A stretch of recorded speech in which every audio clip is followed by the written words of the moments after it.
Good evening, my name is Maione and I'm presenting my two articles tonight.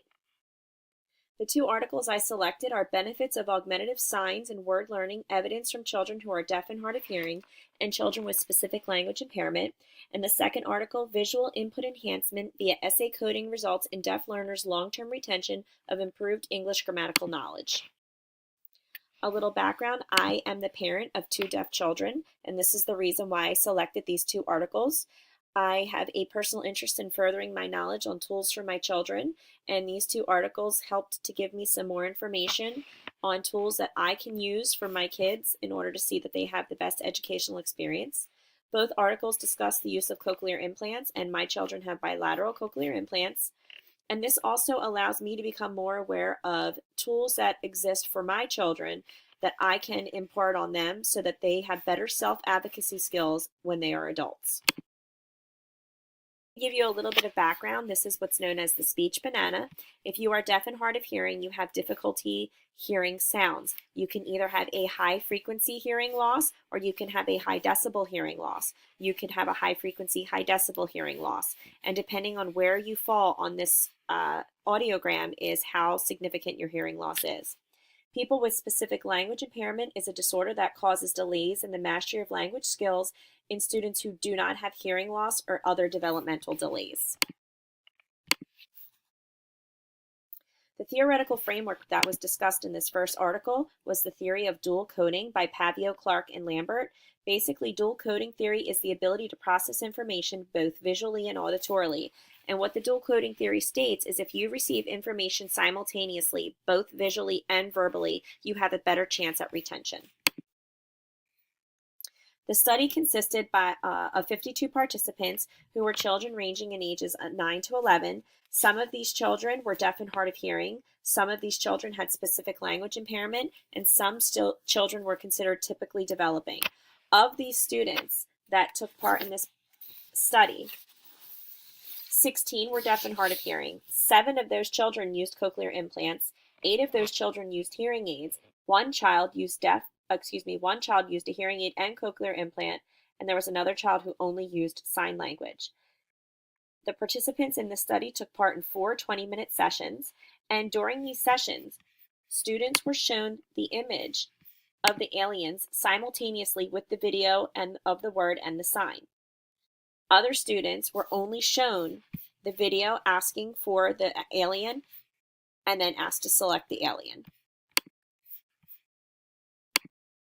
Here is an example of dual coding where the signer signed the question, they saw a picture of the alien, and then later they were asked, where is the picture? You can see here through the results that with the use of dual coding, the deaf and hard of hearing students did significantly better with the use of sign.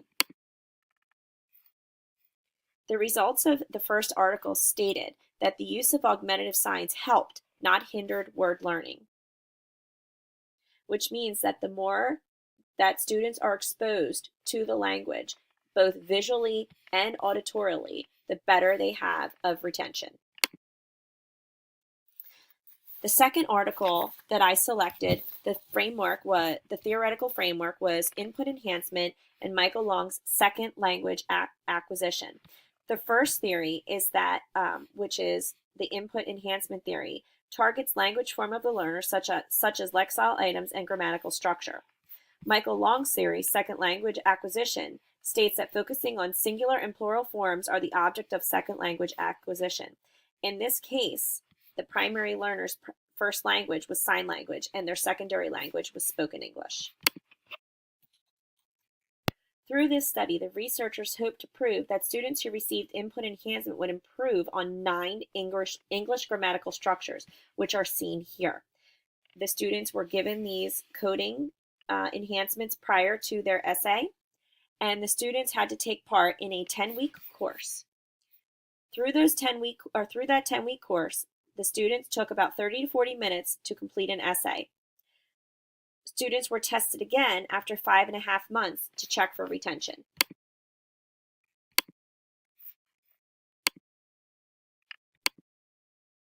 Here are 2 examples of the use of essay enhancements.